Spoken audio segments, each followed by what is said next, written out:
เอ้ยอย่าพาคอยไปเลิกเดี๋ยว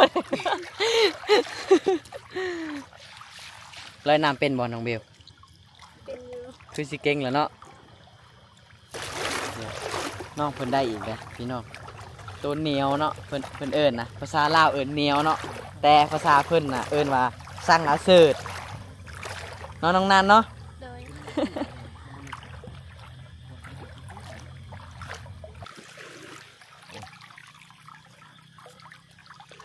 ผู้ใดได้หลายก็มู่บัดนี้น้าสาวกับหลานสาว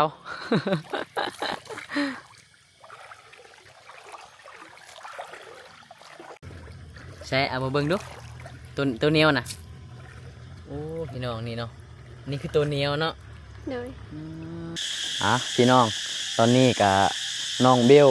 เพิ่นกับสีผ้าไทยบ้านนอกเนาะแล้วก็ทีมงานไทยบ้านนอกเนาะพาไปเบิ่งวิถีชีวิตของเพิ่นหาอยู่หากินเนาะบ่ว่าจะเป็นหาหน่อไม้เก็บผักแล้วก็ซ้อนปลาเนาะมาเดี๋ยวเราเดินทางไปเบิ่งน้ำกันเนาะมื้อนี้โอ้น้องเบลแต่งตัวเรียบร้อยแล้วบ่นี่ แล้ว สิไปสุดนี่เลยบ่ แม่ โอ้ยสุดไปหาปลาคืองามแท้ คือสุดที่น้องไปหาปลาคือสุดนี่อ๋อโอ้อีแม่คือได้ลูกสาวงามแท้เนาะลูกสาวก็งามได้แม่อีหลีเนาะสมัยแม่เป็นสาวนี่ผู้บ่าวคือสิจีบหลายเนาะแม่เนาะ nào cái chip บ่มีบ่โอ้ยต้องงามแท้ๆแหละข่อยว่านะ โอ้ยแล้วงามมาได้แม่ แม่มาแต่ไสตอนนี้น่ะ nó răng thuê Xuân มาแต่สวนไปหยังก็ con mắn โอ้แล้วเพื่อนก็เก็บหน่อไม้มาเลย โอ้โหหน่อไม้กำลังออกเลยเนาะ อันนี้หน่อไม้หยังนี่แม่ lấy หน่อไม้ไหลเนาะโอ้บรรยากาศหมู่บ้านสีหลังคาเฮือนเนาะ โอ้เฮือนซานของเพิ่นนี่ เป็นเฮือนซานหลังเก่าๆเนาะ โอ้แต่บรรยากาศดีเลยพี่น้อง อยู่แล้ว อากาศร้อนจังซี่เนาะ อยู่ได้สบายเลยนี่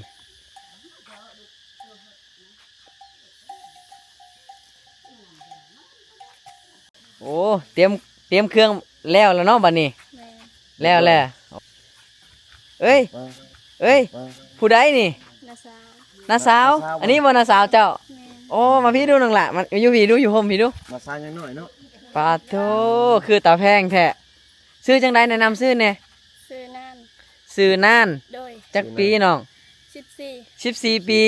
โอ้ย อีก2 ปีจะหน่อยก็เป็นผู้สาวแล้ว เอ้ย เดี๋ยวถามก่อน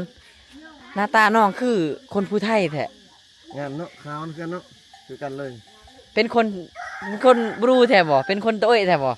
thè คือหน้าตาคืออยากคือผู้ไทยเนาะ đôi อ๋อพ่อกับบรูแม่กับบรูบ่ đôi อ๋อ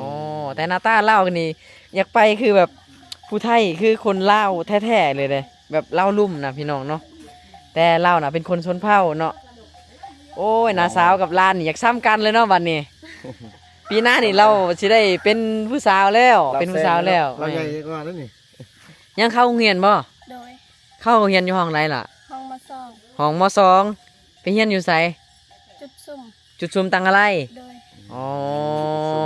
มื้อนี้คือฝากโรงเรียนบ่ đôi อ๋อมื้อนี้นะเพิ่นสิพาไทยบ้านนอกนะไปเบิ่งวิถีชีวิตน้องๆเพิ่นหาอยู่หากินเนาะโอ้ยน้าสาวกับอันนั้นน้องสาวบ่ นาซาวกับ หล้านบ่ กับร้าน เออ นาซาวกับร้าน เห็นว่าน้อยๆซัมพี่นะเป็นน้าสาวของซาเบลเด้อนี่เป็นหลานเด้อ ต้องเอิ้นตามฮีดเด้อเนาะ เรายิ้มกะงามเนาะไปวันนี้มานบ่มานกล้าบ่มานบ่ bà hộ บ่ฮู้เนาะ ต้องไปรุ่นโอเคบ่ ok ไปรุ่นนำกันเนาะน้องเพิ่นสิพาไปสอนเนาะ ซื้อปลามาก่อน ไปทุกคนเดินทางไปนำกัน ตอนนี้มัน นำทางเลย กำลังสีพาไปนะพี่น้อง โอ้ยมาฮอดแคมป์เซ่วันนี้ อากาศร้อนหลายเนาะโอ้คือกลางคืนกะเคยไปบ่เคยไปสอนบ่ thôi เคยไปเนาะกลางคืนได้ดีติ đã แห่งได้หลายเนาะอืม thằng đi hả ทั้งแถวได้คือน้องๆเคยสอนกะ ไปทางนั้นเลยเนาะอันนี้คือมาเบิ่งแบบวิถีชีวิตน้องๆเด้อพี่น้องได้บ่ได้บ่ฮู้เด้อโอ้ถึกดีอยู่บ่อ้ายโอ้มันก็ได้ต้นปลานิลตัวเดียวโอ้บ่ได้หลายเนาะโอ้มองเราดีเด้ ฮะถึกแล้วปลานิ้นอีกแล้วเดี๋ยวแถวนี้บ่ซุมเจ้าเคยไปซ้อนนะโอ้แถวนี้เนาะน้องๆเพิ่นไปซ้อนเดี๋ยวนี่โอ้ยปลาคนลายแท้โอ้ยเขาลืมซื้อตลอดวะน้องน่านน้องน่านจากบ้านน้องน่านน่ะไป5บ้านคลองน้องเบลนี่จักรักน้องน่าน บ่ฮู้ บ่จักบ่ โดย กะว่าไกลบ่หรือบ่ไกล ไก่ ไกลอยู่บ่ โดย อ๋อเบิ่งโอ้ปีหนากะยายเป็นสาวแล้วเนาะลมผู้บ่าวเลยติตอนนี้น่ะหรือว่ายังฮะ บ่มี บ่วันนอกน่ะลมผู้บ่าวแล้วบ่หรือยังบ่ได้ลม บ่ อ๋อยังบ่ได้ลมเนาะอ๋อเบิ่งถึกยังบัดนี้เบิ่งถึกยังอันนี้คือกินได้บ่ กินได้ อ๋อภาษาน้องเอิ้นว่าอิหยังนี่ สังกะเสิร์ต สังกะเสิร์ต โดย ภาษาลาวเด้คือวิถีชีวิตของชาวเผ่าตะโอยเด้อพี่น้องเพิ่นหาอยู่หากินเนาะแบบนี้ได้พี่น้องโอ้น้องเบลนี่คือเก่งเนาะเฮ็ดเป็นเบ่ซุอย่างแล้วอ๋อมาอีกแล้วโอ้ภาษาชุมเจ้าเอิ้นว่าอิหยังเกาะ สังกะเสิร์ต สังกะเสิร์ต พอยังอยู่หน่อยเพิ่นนิดหน่อย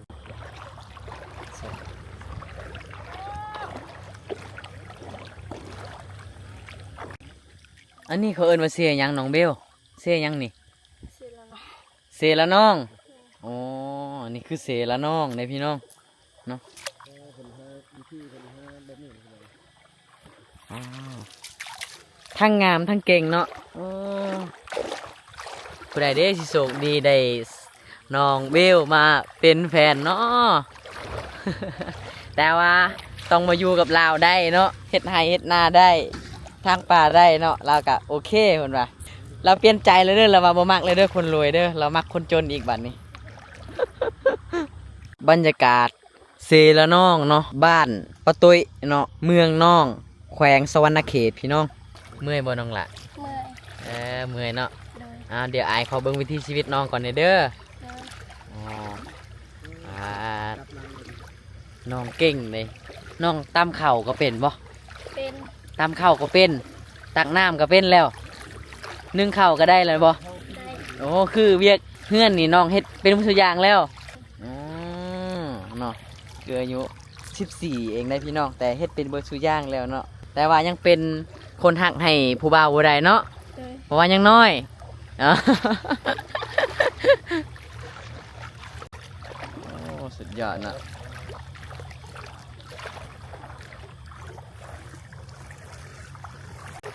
น้ำเซใสดีพี่น้องเลยเนาะเซแล้วน้องสุดยอดเลยน้องเพิ่นได้อีกเลยพี่น้องตัวเหนียวเนาะเพิ่นเอิ้นนะภาษาลาวเอิ้นเหนียวเนาะแต่ภาษาเพิ่นน่ะเอิ้นว่าสั่งอาเสิร์ตเนาะน้องนันเนาะ โดย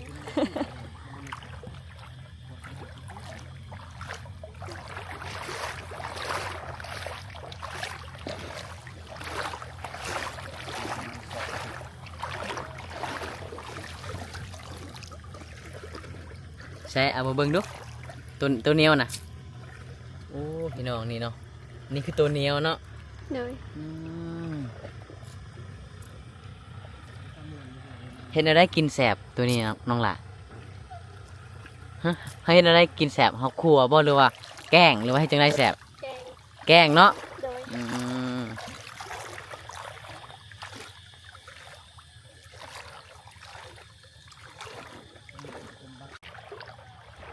เอ้ยอย่าพาค่อยไปเลิกนะ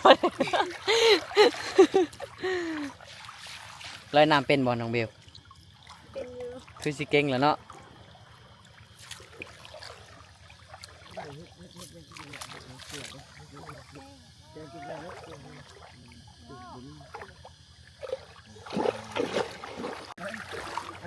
น้องน่านกันลอยน้ำเป็นบ่ เป็น เป็นบ่ โดย ลอยข้ามไปฝั่งพุ่นได้บ่ อากาศร้อนๆจังซี่เนาะพี่น้องก็เลยพา FC ทุกท่านทุกคนนะไปเบิ่งบรรยากาศ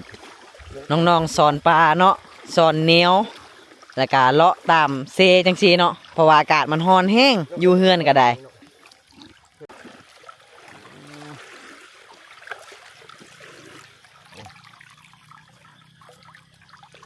ผู้ใดได้หลายกว่าหมู่บัดนี้ผู้ใดได้หลายกว่าหมู่ระวังน้าสาวกับหล้านสาว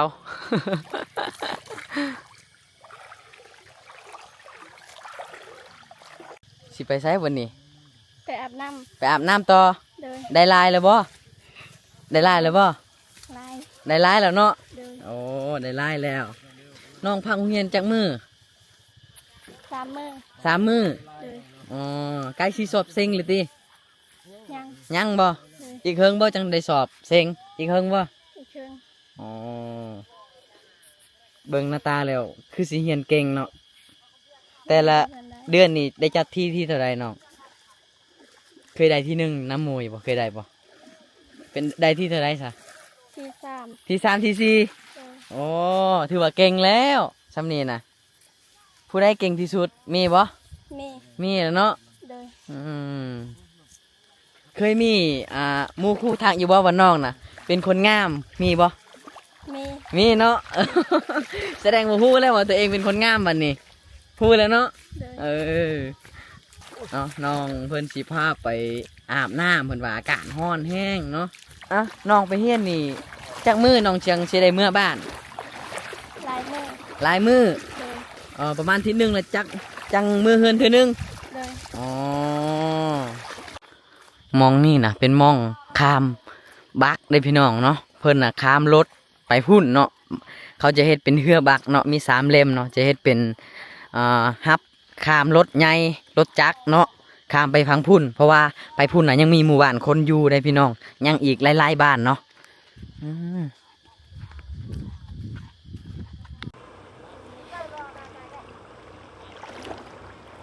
แล้วบ่เอาไว้เด้ น้องๆเพิ่นกำลังอาบน้ำเนาะเพราะว่าอากาศร้อนแห้งอืมตาตูดน้ำเด้ อากาศร้อนแห้งพี่น้องก็เบาบ่ได้ก็ทีมงานก็ลงบ่ได้พี่น้องเพราะว่าเครื่องบ่ได้เอาเครื่องมามัน มื้อนี้นะน้ำก็ได้อาบเนาะเหนียวก็ได้หลายโอ้ได้ทั้งของกิน ได้ทั้งอาบน้ำมื้อนี้นอนซาวเบล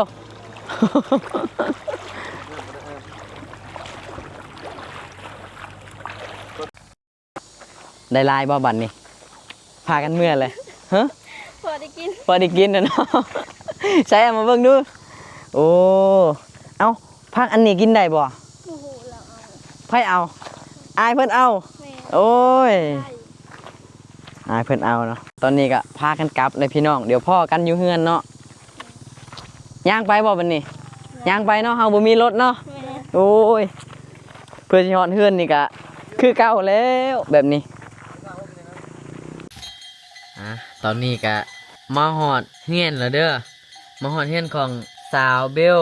แล้วเนาะเป็นที่เรียบร้อยแล้วฮาก็มาแต่ซ่อนปลาเนาะได้ปลาหลายปานใดน้องล่ะ ว่าลาย ได้จักโตว บ่มี บ่มี จะเหนียว บ่ได้นับบ่ บ่ บ่ได้นับ มีหลายตัวอยู่แต่สงสารปลา จังไดสาวเบลไปสอนปลาเอ้ยจังไดไปสอนปลาวันนี้ได้บ่ ได้พอกิน ได้พอกินอ๋ออ๋อปลาลอยน้ำได้บ่ เคยเห็นปลาจมน้ำบ่ เคย เคยเนาะเวลามันน้ำไหลมาแห้งๆมันก็พูขึ้นเลยเนาะ แม่ อ๋อปลาที่จมน้ำน่ะเขาเอิ้นว่าปลาหยัง โอ้โห บ่แม่นปลาเน่าบ่ ไปสอนป้าชุดไทยได้กินแกงหน่อไม้เอ้าตกลง ไปสอนป้าหรือไปสอนหน่อไม้บัดนี้ สอนน้องใหม่ สอนหน่อไม้ น้ำไม้เนาะกินได้ไหมเนาะ เป็นหยังพี่น้องเนาะป้านนี้ยังไม่ทันกินข้าวเที่ยงกันเรื่องผู้หนึงน่ะสาวน้องเบลน่ะเอิญน้องน่านน่ะว่าหน้าสาวเนาะพี่น้องเฮาก็บ่เข้าใจวันนี้ว่ามันเป็นจังไดมาจังได มันเอิ้นมาถึกมาก หรือว่าเอิญบ่ถึกบ่ บ่ ถึกบ่ ถูก ยังงงนะวันนี้เนาะมาพี่น้องไปซ้อนปลาสุดท้ายได้ซ้อนหน่อไม้เนาะโอ้ยแกงหน่อไม้แซ่บๆ เด้ปลาที่น้องเบลไปซ้อนเมื่อกี้นี่เนาะตัวใหญ่ๆเนาะนี่เนาะอย่าลืมเด้ออยู่ในแกงหน่อไม้แล้ว เห็นหัวอยู่ เอ เนี่ย อเห็นหัวแล้ว หัวแล้ว จังได้แสบบ่ แซ่บแซ่บ กินเหรอ มาเดี๋ยวซิมฝีมือของเอื้อยของน้องน่านเห็ดเด้อ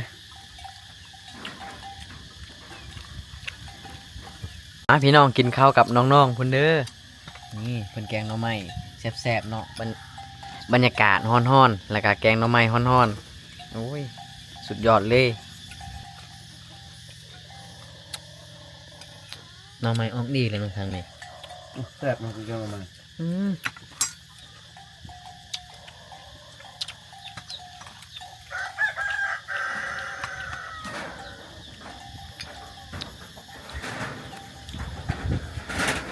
กินหลายๆเด้อน้องน่านจังสิใหญ่เป็นสาวไว้ ไปแล้วจะได้มีผู้บ่าวมาล้มหมด แม่นพอดีและอยู่ในนี่นะต่อไปนะสิมีสาวงามอยู่ในหมู่บ้านปะตุ้ยเนาะสีหลังคาเฮือนสิได้มีผู้สาวงามประจำหมู่บ้านมี2 คนแล้วบัดนี้เนาะ 3 คนคนหนึงไป 3 คนผู้หนึงไปไสละจัน คนมัน ไปกดมันแล้วโอ้มี3 คนเนาะคนขี้รักก็อยู่นี่เนาะ เบิ่งเอาเองเด้อว่าผู้ใดเป็นคนขี้รักเนาะคือสิตื่นโตเนาะ แซ่บคักเนาะโอ้ยพี่น้องเผ็ดบ่ ก็คือลูกโดด ถึงลูกโดดแล้วนะว่าแล้ว ถ้าลูกโดดเผ็ดถ้าแม่โดดไม่เผ็ดเจอลูกโดดเผ็ดเลย แซ่บแน่นอนเนาะ เวลาแล้ว น้องเพิ่นยังเข้าโรงเรียนอยู่พี่น้อง แม่ สาวเบลสาวนานเพิ่น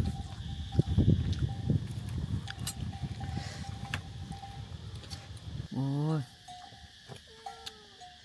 บ่แซ่บเลยเนาะ เลย แต่ว่าจนเบิด บ่แซ่บติเบิด เกือบบ่ได้ล้างเนาะ เลย จากว่าเนาะอายนี่ บ่แซ่บเลยแต่ว่าจนสิเบิดถ้วยพี่น้อง ก็ละอายคอยว่าบ่แซ่บเนาะเกือบบ่ได้ล้างถ้วย โอ้ยว่าแต่น้องกะแกงเป็นบ่หน่อไม้ บ่เป็น บ่เป็นเนาะยังบ่เป็นโอ้อีกบ่เฮิงจังหน่อยก็เป็นแล้ว แต่หาหน่อไม้เป็นบ่ เป็น เป็นเนาะ เป็น โอเค เดี๋ยวอายสิมาปรุงแต่งซวย พาไปหาหน่อไม้อีก อืม ไอ้น้องพาไปหาหน่อไม้อีกคน